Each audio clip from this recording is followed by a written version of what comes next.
Hey guys, it's Cheryl Nembhard here, And this is Dwayne Beckford, and you are listening to the Safe Space Podcast. a limited series podcast on Black men and mental health. Guys, today we're so excited to have this conversation. It is one that is much needed, probably one of the most critical, I think, shows that we're going to do, which is on depression and suicide ideation. And we have some incredible experts in the building. We can't wait for you to get to know them. But we're going to be talking about, I think, what I would call a silent killer amongst us. And how to recognize signs, what to do, steps to take, and even tips on how people can support. That's right. Yeah. That's Why right. does this matter to you? Well, a little bit, again, I'm going to be very personal as we go through this podcast series, but I was diagnosed last summer with severe depression, which at the time I had no clue that I was even experiencing that. So you can imagine, and as I'm talking with other Black brothers, so many of us, anxiety, depression, these things, we are operating daily, functioning with these things, not realizing that we have them. Yeah. So I'm really excited about this conversation. When I think about, the idea of suicide, I think about even earlier this year, Twitch boss, Yeah. somebody who seemingly had it all, Yeah. beautiful family, great career, children, and then the next day he just takes his life. I think about your good friend Eve. a couple of years ago Yeah. That who really. took his life. Yeah. And when you talk to people the day before, they seem like they were just fine. And Yeah. then the next day you find out. So I'm really excited about this conversation Yeah. to really put education and knowledge out there, the science, things to look for. Yeah. But let's get into our guests. Yeah. And the truth of the matter is that Black men are hurting. There are major cries for help that we need to be a bit more attuned to listening to. I can't wait to introduce our guest to you. I'm privileged to introduce Keisha Elliston, back again, a favorite here. She is an MSW psychotherapist with over 12 years of experience in counseling, including strong knowledge with working with youth, individuals, couples, families, and in group settings, to name a few. She's worked at the Women's Crisis Services of Waterloo Region, helping women find their grounding again and regain their confidence and strength. She's also worked at CAMH with the Youth Urgent Care Clinic and Substance Abuse Program for African Canadians and Caribbean youth. She has excellent knowledge of the anti-oppression approaches, anti-Black approaches, and she's very, very versed in dealing with members from different cultural groups, racial backgrounds, including visible and non-visible dimensions of diversity. Who do you have? Well, Mine's better than no. Just kidding. They're amazing. Who do you have? absolutely. Well, alongside Keisha, we have David Grant, who is a Come on. registered social worker, Yes. working in private practice, who has developed specialized knowledge in mental health and illness, as well as the child welfare system, particularly for Black people of the African diaspora. David is a current PhD student in the School of Public Health Sciences at the University of Waterloo, where he is focusing his research on treatment, assessment, on conceptualization of mental health and illness among Black people of African ancestry. David also works as a social worker for the Sentencing and Parole Project, where he writes enhanced pre-sentencing reports for Black inmates, a comprehensive report that explores, among other areas, their experiences with racism, psychosocial, and employment histories in order to assist with more equitable sentencing outcomes. Wow. Wow. So That we've got that two last piece is a Yes. show within itself. Yes. Thank you. I hope we get to ask you a couple of questions about that Honestly, because yeah. that Sure. is so needed. Yeah. Well, guys, we are here to talk about, and I think in both of what you do, in both of the ways that you approach mental health, it's interesting to see how the role of depression, suicide ideation plays a heavy role. Especially, I think about you, David, in trying to paint a more realistic picture of what these potential inmates or potential people that are on trial are being faced with on a day to day, what has made up their psyche to this point. Um, I would love if you guys can just give us a working definition for yourselves. Let's just create a baseline. What is depression in your mind, in your understanding, and suicide ideation, and how does it show up in our everyday lives? I'll start with you, Keisha. So for the clinical definition of depression, it is actually a mood disorder. Okay. It's a mood disorder that actually causes a persistent feeling of sadness, and less of interest, and it can interfere with your actual daily life activities. So it's not a day where you're just sad and then you overcome it. It's where it's a persistent feeling that causes a dent in the way of you continuing on with your livelihood. For suicide ideation, it's used to describe a range of contemplation, wishes, preoccupation with death, and suicide. So it's the thought process of thinking about trying to leave the earth, or thinking of harming yourself, thinking of actually creating an action plan, of steps moving forward because of a serious feeling of hopelessness, and that whatever is here, on earth, or whatever's going on, that it can't help or offer anything to deal and heal the pain. So then the next step is suicide ideation. Wow, David, thank you for that. David? Sure. So excellent definition by Keisha. And, just to expand upon that, when understanding what depression is, I always like to go to the etymology or the root of the word depression, right? So depression comes from the Latin term deprime, which means to press down. And it transitioned into the word depressio, into depress and depression. Now, depression is an English word, and we know in various cultures they have various terms to describe depression, but universally, as Keisha said, what we will notice is it essentially is equated to a low mood or spirit in conjunction with other related symptoms that can present themselves. For instance, appetite changes, sleep changes. So eating too much or sleeping not at all, and eating not at all, right? And as well as weight fluctuations, which obviously is going to correlate with your appetite and such. You can even look at your ability to feel pleasure. Some people, one of the first symptoms is the inability to feel pleasure in things that they used to love. Maybe they used to love oxtail and rice and peas. Now you put it in front of them and they just frown at it. And you put another meal in front of them, they just frown at it. Nothing seems to pleasure them. So there's a wide range of symptoms, but it correlates foundationally with this low spirit, this depressed, this lower spirit in that individual. Now, when you look at what suicide is, right? As Keisha said, indeed, it is the thought of wanting to end your life. It is rooted in pain. It is an extension of depression on the more severe end. But what I also like to add is it doesn't always have to be you inflicting the harm onto yourself to end your life. Assisted suicide is another form that we in many ways overlook. For instance, with a lot of these young black men, for instance, engage in violence. Some of our sisters who are engaged in violence, they may not think they're suicidal until you ask them the question about their perception of life. And you will find this, as I coin it, disenchantment with life, where they no longer see the value in life. And so if somebody were to shoot them, they actually wouldn't be distressed. They'd actually be thankful. And I've heard this in sessions where they're like, I would never kill myself. However, if somebody were to shoot at me, if someone were to hit me accidentally, I'd be satisfied.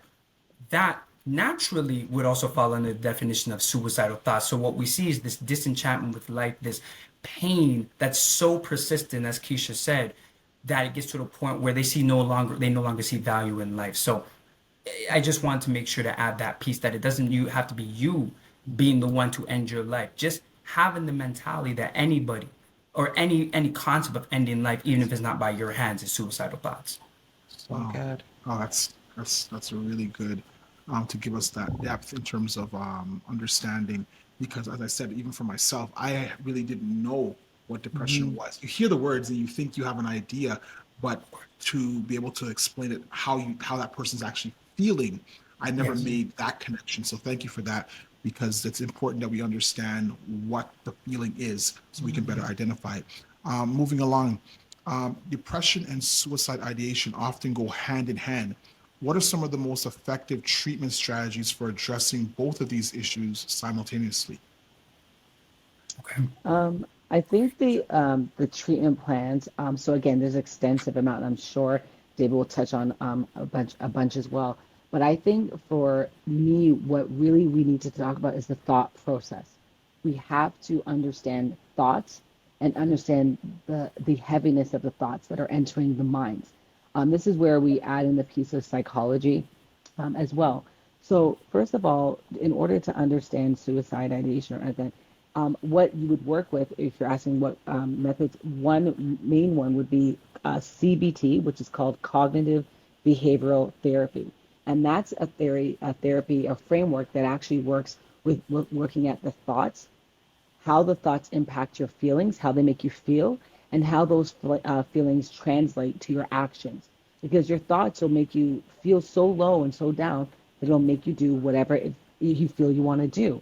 Mhm. So, cognitive behavioral therapy is a framework that we use to start off by actually examining and being able to process how these thoughts come about, where these thoughts come from, and where does it attach from. Now, usually when you're processing and understanding someone's thoughts, it's going to stem from something. It's going to stem from either an attachment to an incident, something where someone happened, an experience that these people have felt, and that experience or that trauma or anything related to that will have an impact enough to either force a person to start to think a different way. One thing I want everybody to know, just talking about thoughts, because this is really big with suicide ideation and depression. So something I like to teach and just provide just for a moment is how many thoughts do you guys think that a human gets within 24 hours, in 24-hour day? How many thoughts? Good question. Dwayne? I want to say maybe 10,000. 10,000? Sure. How many thoughts do you think someone gets in 24 hours? In a day, I'd say 1,000, You say maybe. 1,000. Okay. So the answer is 60 to 80,000 thoughts in 24 hours. Wow. 60 to 80,000 thoughts. So let's even break that down further. Of those 60 to 80,000 thoughts that we can get within 24 hours, 80% of those thoughts are negative. Wow. 80% of the thoughts that enter our minds, are negative. Let's go even deeper. Of the 80% that are negative, 95% are repetitive. Mm. 95% are repetitive. So this is why sometimes negative thoughts are very hard to battle. And this is for every single individual, all humans walking the earth. This is what a lot of us have to deal with. And so people say, well, how is that possible? How those thoughts can be? Well, I give the example. You wake up in the morning. Are you hitting the snooze button, or are you getting up right away? Right? Right. Are you wearing the blue shirt today, or are you wearing the red shirt today? Are you having scrambled eggs for breakfast, or are you eating cereal? Right. Right? It goes on and on and on. Should I have lunch with in my office, or should I go out and grab some Tim Hortons? Mm. Every single step, every move you make, should I stop at the light or should I make it through the yellow light? Right? Mm. That's how much thoughts are coming through your head, so much. But sometimes they're so fast that they become robotic because sometimes we're just nature to it. But people don't understand how many thoughts are actually funneling through your brain, and people are just sorting them out. Now, if you are suffering, as Dwayne so bravely shared with us, you're suffering from chronic depression or very low depression, there are thoughts that are going to come more to the forefront because if you're not in a safe space and not in a happy place, those thoughts are going to come more to the forefront. They're going to be more. Here's it. I did bad in an interview. Okay, you just finished a job interview and you did really bad on it. Do you think you're going to be thinking about partying with your friends that night, or do you think you're going to be really stuck on the fact that you really did that interview? Right? Mm. Those are going to be more at the forefront. And the same goes with grievance, depression, anything that is going to alert or mark in your mind of something detrimental and most people attach onto. So when you're looking at that, this is why when you ask what are some frameworks to work with suicide and depression, I always like to start with that. Another one I like to do is dialectical behavioral therapy, and that's just because it actually helps with mindfulness. But I won't go too deep into that. But that's something to answer for that one. Wow. This Okay. thank you Wow. thank you for well, you can see why we invited these people. I'm telling you, I'm just sitting here going, "Oh my goodness." Learning so much as we go. I want to ask you guys cuz we're here we are unapologetically here to provide tools to make space and to support Black men as they journey in this hard road of constant negativity. Love what you said there. Uh, what would you say to the family members, to the loved ones, to the people who are surrounding Black men who are struggling with depression? struggling with suicide ideation. How can we help? What do we need to know? To you, David, please help us. Excellent. So,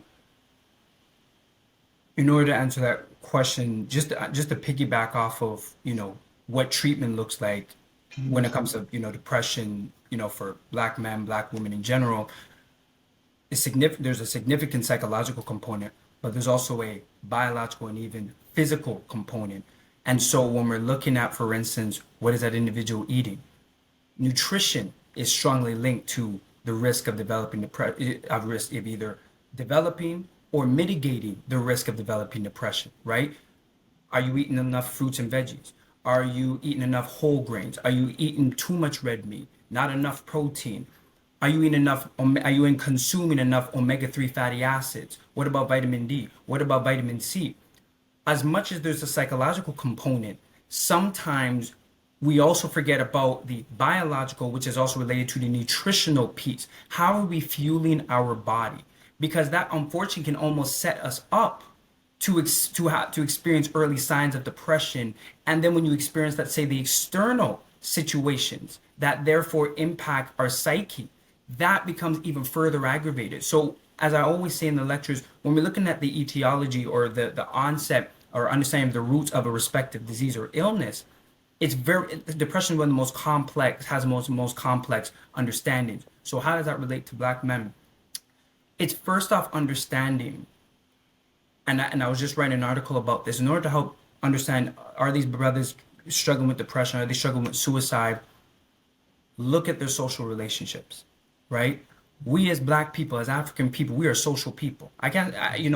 When it comes to, let's say, white people of European descent, they're much more individual. Not to say they don't do social activities, but their foundation is not collective, right? It's been proven. Their own professionals have said that. Their foundation is individual.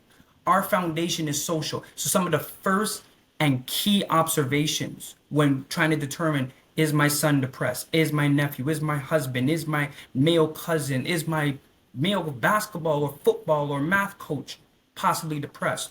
Look at how they socially relate with people. That's sometimes in my sessions when I'm asking them, tell me about your peer network. Nah, I don't rock with nobody. I just keep on my dolo. First sign, I'm thinking he's probably depressed. Yeah. Before we even get to the psychological part, how are you relating to people socially, for one? For two, so when we're talking to family members, I say, are you checking in on them? Well, of course I am. What do you mean, of course? Or what does that look like? Well, I'll ask if he's okay. And then what happens? Well, he'll say, yeah, I'm fine. And then what do? Well, he said he's fine. That's the problem. You notice he stayed in his room for 16 hours per day. Why have you not gone in there and said, listen, you're going to come and be with me? I've always said, I've never heard of somebody dying by suicide because they were checked in on too much. I've never heard of it. Never heard of somebody say, man, too many people check in on me. I can't deal with this. I've never heard of it. Because social relationships are important. I've heard of the opposite, of brothers saying, no one checks in on me. No one cares about me. So I might as well leave so I don't be a burden on people. So when it comes to family members, first and foremost, socially, before we even get to psychotherapy, before we get to medication, before we get to nutrition, how are you relating to them socially, for one? For two, Black men do not exhibit signs per se all the time. Sometimes there's an overlap, the same way as Black women do. And this is genders cross culturally, right? Sometimes before you think this brother just has anger issues, why don't you look more into, is it anger issues? Right. Or is there something beneath the anger? We need to decode the anger. He's engaging in this reckless behavior. Have you noticed, is he socially withdrawn, right? How is he in terms of what is his, content of his speech? Is it mainly negative? Is it mainly pessimistic, right? Do you notice that he's pacing more often? Is he more restless? He may be exhibiting signs of depression. It may be more than just a behavioral disorder. It may be more than just anger management, needing some type of anger management class. He may actually need depressive treatment. And then lastly, when it comes to suicidal thoughts, right? In many respects, it's sometimes the most difficult area to assess, because what families sometimes have to understand is, although you may do all of what I'm talking about, they may still take their life. Yes. And I just want to really let that sit with people, because we have to understand that unfortunately, when a person's mind is made up, they are in such unrelenting pain that even if you are trying to check in, they're at that point where they're like, I'm good. Doesn't mean you don't check in with them, but you have to understand, even if you checked in once and then, as Dwayne said, then they're gone the next day and you're like, we just hung out. You have to understand that unfortunately that person was in so much pain. We couldn't do much about it. It may have nothing to do anything with you. Maybe it was something that happened historically that we're not aware of. But what is important, if there's anything you can't control, is how you socially relate with people. You may not be able to control their nutrition or their psychological or their psyche or even their medication intake, but you can control how you socially connect with them. Please, Black people, we have to stop overlooking superficial statements of emotion. I'm fine. I'm okay. Well, he said it's all right, so he's all right then. We got to stop doing that. That's killing us. We have to make the time to check in. The social relationships is key for any form of mental disorder, much less depression. So I just want to put that out there. Hope that makes sense. Wow. Yes. Oh, You guys are on it today, boy. You guys are bringing. amazing. Listen, I did this before. We're going to call the choir to come at this time. I'm going to collect an offering. Somebody is preaching in this You room. guys, Yes. anybody who is hearing this right now, Yeah. man, So I'm feeling so. Wow, you guys are just pouring in. You guys are really pouring in from a Yeah. knowledge perspective Thank you. and from a very practical perspective. And I Yes. can tell you, David, when you talk about the social, I didn't do well. I wasn't one of those people that did well with, the pandemic and the isolation. Yes. It was the worst for me. And I didn't know it at the time. As I'm going through therapy now, I'm realizing how much isolation damaged me. And Yes. so when you talk about that social piece, it hits me right in the chest because I know exactly what you're talking about. Yeah. At the time, I didn't know when I was going through it, but I realize now how serious that is. Before we go to the next question, Keisha, did you want to add anything? I wanted to add, can I grab my pen and paper from David? Write down what David's saying. Listen, Thank you. ladies and gentlemen, David Grant is in the building. David, come on now. I am trying, Thank you. Thank you. Okay, so the next question is, and I think this is going to be a good one because this will help people understand better. In your experience, what are some of the most common misconceptions about depression and suicide? And how do you work to dispel these myths with your clients? Mythbusters, love it. Excellent. I love that. Go ahead. First of all, what's the first part of the question again? In your experience, what are some of the most common misconceptions about yes. depression and suicide? Common. They're lazy. Depression, they're lazy. Oh my gosh. I cannot tell you how many fathers, mothers, whoever the person is, they come in and say, Keisha, I did everything. He won't just get up and do the dishes. I've tried to support him, but he's sitting on the couch. He's just doing this. He's just being lazy. At this point, he's not even, it's just a concept of understanding like, well, we've done everything, but they just won't move. They just refuse to get up out of their bed. They're just not really trying. If they really wanted to get out of depression, they could go out with me. They could go here. They could put on their shoes and just walk out the door. It doesn't take much effort. And to exactly what David is talking about, the sentiment is when they are in a relentless pain. I love that you said that. It is they literally do not have the energy. So this is where we're talking about now the psychology versus the physiological of the body, right? They literally don't have enough energy. Think about that serotonin that comes in from outside. When you're talking about David and talking about the social relations that you're able to go out and be connect with people, connectedness, right? Dwayne, you are not alone in the fact of how much the pandemic impacted many people and had them spiraling. To be even more transparent, I had clients that I had worked my butt off for the last 2-3 years to get them out the house. They were thriving, and I worked with them for like 2-3 years. And guess what? The pandemic did a number on my treatment, right? And had them tumbling right back. And I was like, no, because all the activities and treatments that we were doing was all the go for a walk today. Just go in your backyard, sit outside under the sun. Why don't you just go check the mailbox? It was little things like that that we had to move them forward. And for a lot of people, it went the opposite way. So I hear what you're saying. So the myth that is really bad, and the second myth is exactly what David said. And I want to reiterate that the myth that, well, I checked in on them and I did everything, and why did they still take their life if I did everything, right? But the truth is, their mind was made up, and I think we really have to just pause in a moment on that and understand that. I know so many family members that have come to see me based on a loved one that has taken their life, and they literally are saying to me, I don't understand. I did everything. I asked them all the right questions. I did it. And guess what? They did. They did.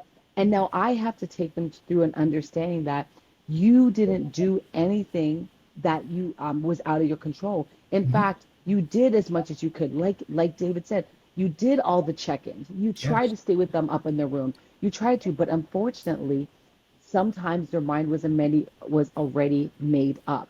And Very much. that's the difference. One thing I want to share, and this is, not gruesome, but I'm going to ask a really weird question, but let me ask Dwayne and Cheryl this. When someone commits suicide, right? How many people are with them? How many people are around them when they were in the act of suicide? Nobody. Nobody. Nobody, right? Have you Nope. have you heard any stories where someone says, "Oh yeah, this person committed suicide and I was right there"? No. No, never. No. Okay. What does that speak to? How alone they felt. How not only alone, it speaks to the power of the mind. It speaks to Yes. the power. That's how powerful your thoughts are. Let me prove it to you. Let me prove it to you. If someone was there, they're not going to commit suicide because they know you're going to talk them down. They're no, no, no. You're going to do whatever you can to stop them, right? People are aware of that. That's why David said they'll tell you they're good, and the next day because they know the power of the mind is so strong. It will say it does not matter what your mom says. It doesn't matter that Cheryl tried to help you. It doesn't matter that your brother Dwayne tried to reach out to you.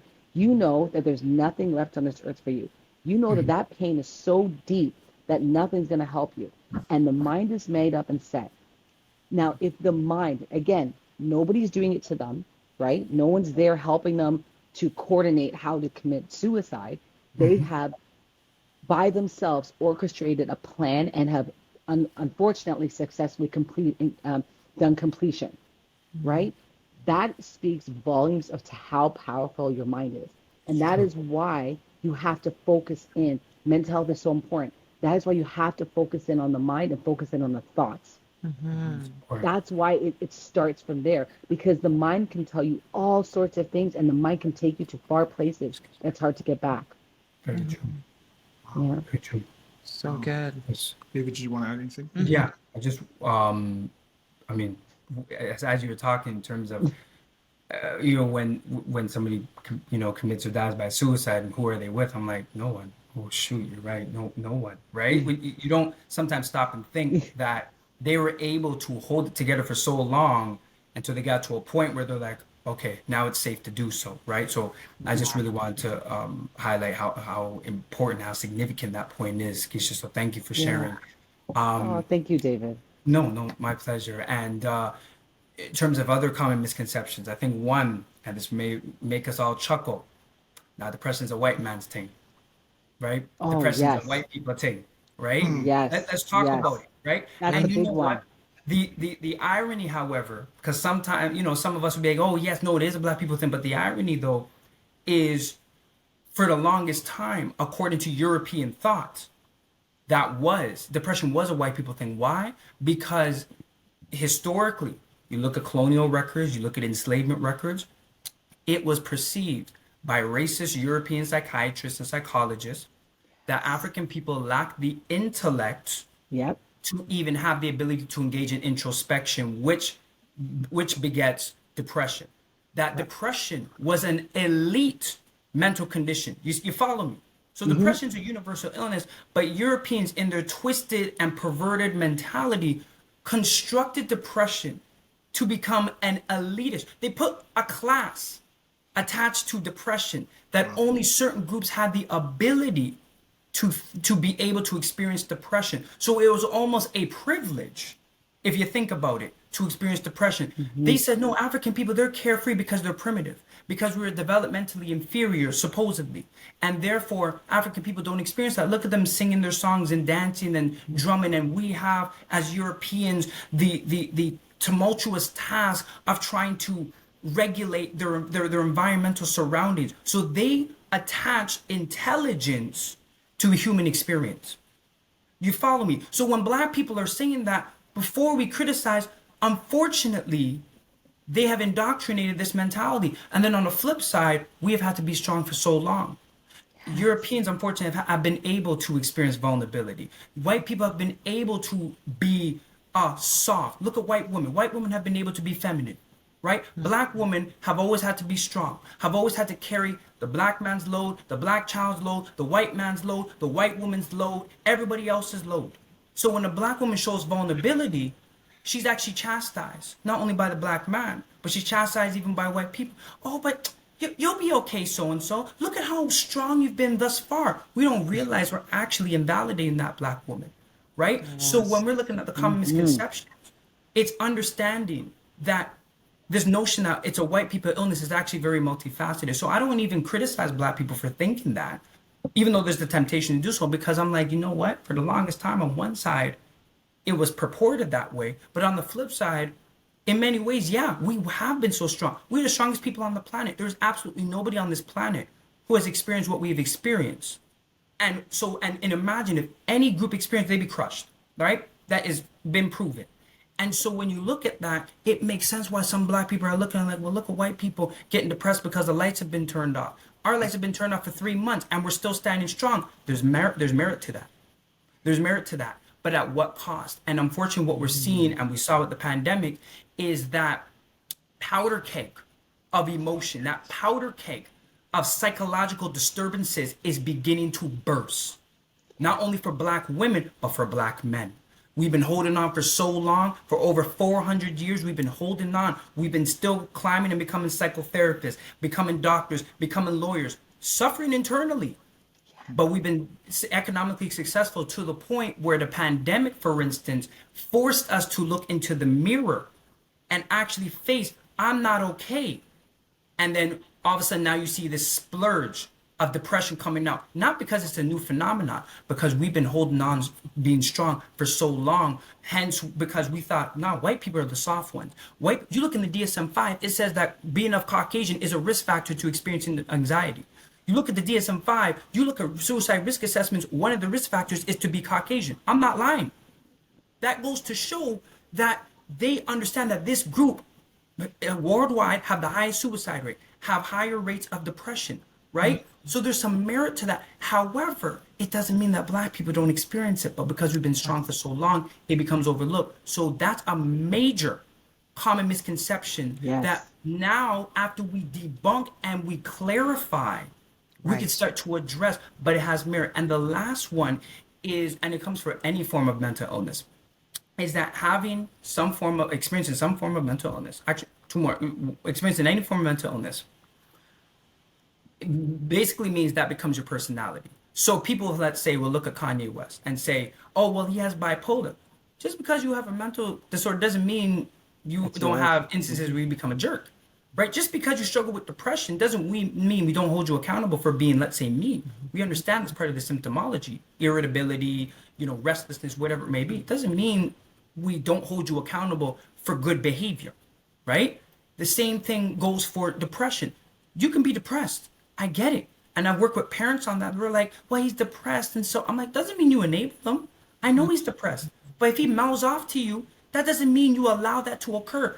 We cannot conflate personality with a mood disorder. That is a human experience. This is your personality. The two go hand in hand, but they're independent. You can still be a nice person and struggle with depression, right? And the last piece is that depression is basically lifelong. I think that leaves such a feeling of hopelessness among so many people because they feel like, oh, I'm depressed. I'm going to always be depressed. And I'm like, hold on. Why? I'm like, if you break your leg, is that lifelong? Well, no. You may not repair and go back to fully 100, maybe 95, but you can recover, right? Well, yes, you can recover depression depending on what manifested the respective symptoms. Sometimes I say maybe you need to leave that relationship. Maybe you need to talk to that parent less. Maybe it's causing you to be depressed. Maybe, just maybe, cut down on the junk food, right? Maybe, as Keisha said, let's try to work through some of those negative thoughts. My point is depression can be a very significant, can occur for a very significant period. People have experienced depression 3, 4, 5 years, but then they've recovered. And I don't think we talk about that enough. We talk about what it means to experience depression, how you've been experiencing depression, which is important. But what about the success stories? I have various success stories of people that started with chronically depressed, couldn't leave bed, experienced, sleep paralysis, some of the worst outcomes. And now they're thriving, going to school. Why? Because we engage in a lot of cognitive restructuring. We help look at their diet. We help to alleviate their dependence on substances. We enhance their social relationships with their parents, with their friends, with their spouses. And you saw that they started to live more wholesome lives. My point is, it is not just a white people's disorder, but I get where it comes from. Just because you have depression doesn't mean you are now not held accountable for being rude or being a jerk. And for 3, depression is not inevitable. It's not inevitable, but it doesn't have to be indefinite in terms of how long you experience it. So those 3 misconceptions are important for our people in order for us to advance. So David good. Grant, coming And Keisha Elliston, listen. fire. yes. Oh, thank Did you. I say, can I get my pen and book? Did I say that? Man, Thank you. brother, Oh, can I just say, as Go a ahead. black man, I appreciate the fact that you are you're speaking from expertise, but the level of knowledge that you've brought to this conversation oh my today, goodness. you and Keisha, Yeah. beyond anything, when we sat down and I shared with Cheryl my thoughts about wanting to do something around black men and mental health, I knew we were going to bring on some experts, and I knew that you guys were going to share some things. Yeah. But can I tell you, in my wildest dreams, I never thought that we would get this level of the scientific as well as practical applications that I Yeah, can literally, as you're physiological, talking, psychological. I can see myself in the examples that you're giving. And I think for our listening audience, for those who are seeing us and that will hear this, I think that you have left us so impacted that now I can understand, but I can also see myself in the examples and see the world through those examples, and it makes more sense to me. I want to thank you both so much for what you've shared today. You've truly impacted me, and I know Cheryl as well. Yeah, So sweet. I'm so thankful that you're both in this space. We need you. Thank you. We need right perspective. We need cultural context. We need history. There's so many variables to why we're hardwired the way we are. And David, I know you're just scratching the surface on all of that. Yeah. But I think about the space that you're in too, where in terms of the penal system and how you're sort of working hand in hand Yes. with that and trying to create a broader picture of what these individuals are experiencing. And I think that this is something new. I don't think that people have even thought about, like, you're looking at the crime, you're looking at the anger, you're looking at the outburst, but what is going on in the layers underneath? How Yes. did they, arrive at this space? So thank you so much. And guys, while we're here, we want you to track with these guys. We want you to support anything they're doing, any lecture, any book, any talk. If you, even want consultation, anything, all the information about their websites and all that stuff will be in the show notes as well. Well, guys, we could stay here forever. Oh man, We really could. But we wanted it to be powerful, impactful, but also like digestible in time and length.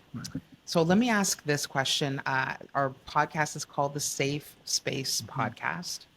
So this is the most vulnerable, most raw moment. Just let us have it. In a safe space, what is your final message to Black men who are struggling with suicide, ideation, and depression? Keisha, let's start with you. Yeah. I love that you just prefaced it with that, Cheryl, so beautifully. I think it's so important when we talk, everything that David brought to the forefront, and the knowledge that we've shared today, is that they need to know that there is a light at the end of the tunnel. And like David said, you may have it now, but you can work through it. You can work through it. I think Black men need to understand you all were never given the right opportunity. And for those hearing me, understand we are now all aware. The knowledge is coming out that you Black men were never given the right opportunity and the right space to be vulnerable. You guys were never given the right space to let your guards down. You guys were always told that you were animals, thieves, criminals, gangsters. You guys were never told enough times that you were loving, supportive, amazing husbands, fathers, boyfriends, cousins, uncles. And in this safe space, we want you guys to know that's what you guys truly are. Yes. You guys are the heart of all Black families. You guys are the heart of our culture, leading us Black women. We are Speak that. grateful for Speak you, that. Black men. We are grateful for you, our Black kings. We love you, our Black kings. We want you to know how much we appreciate you. You guys are everything to us. I'm tearing up because of all the Black men that are out there that need to hear this. We love you. We love you, Black men. Yeah. Don't give up on yourself Don't give up. because we're not giving up on you. Yeah. I'm honestly crying and thinking about all the men that have, Child. died by police brutality and, just all the work of them. So I just want you to, Black men, we don't give up on you.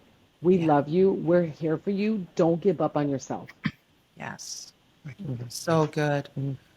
David, as only you can, take us home. Okay.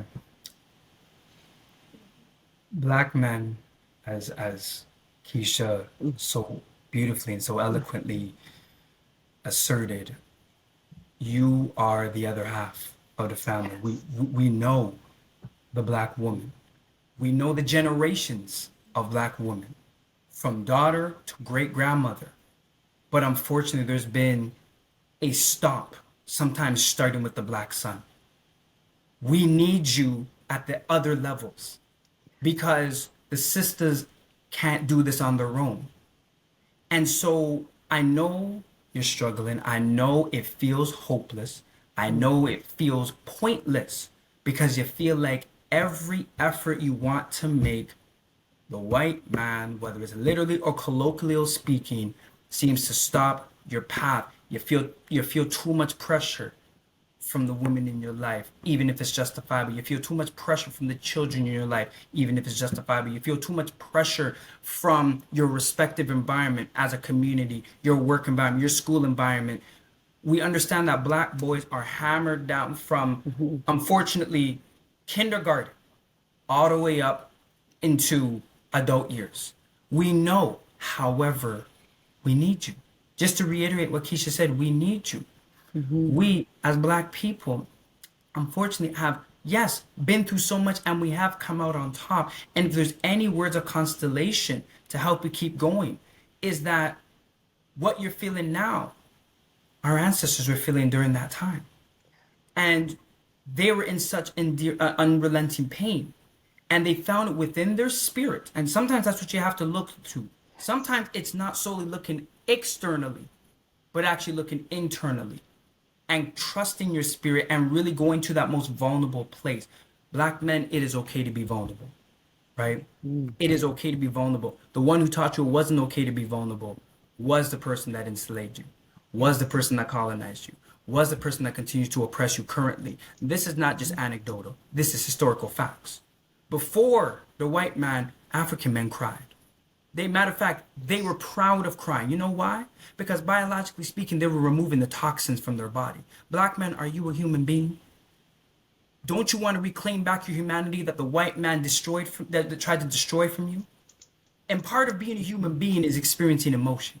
Part of being a human being is experiencing the full range of human experience, including depression. The fact that you can experience depression means you are a human being. If you couldn't feel anything, that means that you've been stripped of your humanity, because it is emotions that makes us human. And I don't care what your famous, most revolutionary figure is, because I know them all. Every single one of them at some point had to face the fact that they're experiencing some form of a vulnerable human emotion. Malcolm X, paranoia, depression. Marcus Garvey, paranoia, depression. Huey P. Newton, paranoia, depression. Patrice Lumumba, Kwame Nkrumah, you name it. I've studied them. At some point in time, they had to get vulnerable. They had to show that they're human beings. Martin Luther King, depression, paranoia. My point is, black men, you are a human being experiencing human emotions. Do not play into the trick that not experiencing emotions makes you mere human. That's counterintuitive. You can do this. We're here to support you. You are not alone. We've all been there, including myself. So, peace, brothers. We're here for you. Oh, I hope that every word not only resonates with the people that are listening and watching, but for those particularly who are struggling, that every word brings life, Thank you. that every word lifts a layer, every sentence heals a wound, gives you breath, brings oxygen back into your lungs. I pray that you have received this somehow by accident, and we know that there are no accidents or coincidences, and that this be a turning point in your life. We need you. I'm going to throw over to Dwayne for his last comments, but we need you here. We need you with us. And it's okay to white flag. It's your privilege. It's your right as a human to white flag. And when you do, we are mobilized. We got our marching orders today to rally around you. Yeah, Dwayne?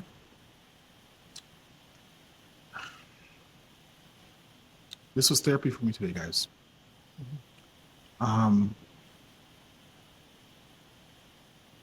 I wanted to do this podcast because